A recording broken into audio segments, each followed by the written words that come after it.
தமிழ்நாடு கலாச்சார பதங்கள் இது. நம் தமிழ்நாட்டின் பாரம்பரியம், உடை, உணவு, கலை, இலக்கியம், பண்பாட்டு விழாக்கள். உடைகளில் வேட்டி சேலையும் உடை போட்டு பரிமாறு இன்றும் வழக்கத்தில் உள்ளது. வெள்ளி போட்டு பரிமாறும் இன்றும் வழக்கத்தில் உள்ளது.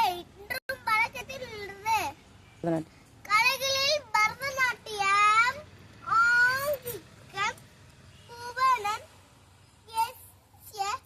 வாசிக்கம், இதுபோல கிராமங்களில்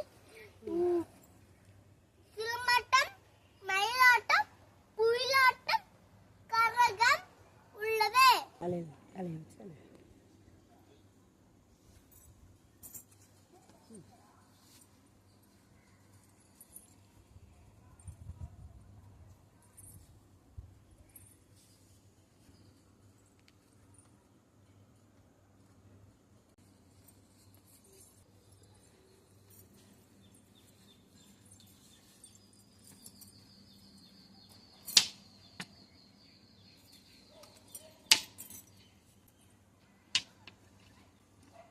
இலக்கியத்தில் ஐம்பெரும் காப்பியங்கள், அதிகாரம், மணிமேகலை, சீவக சிந்தாமணி, வளையார்மணி, குண்டலகேசி திறந்து விழுகின்றது. கல்வியாள்கள், குருவாள்கள், குருவேத்தனி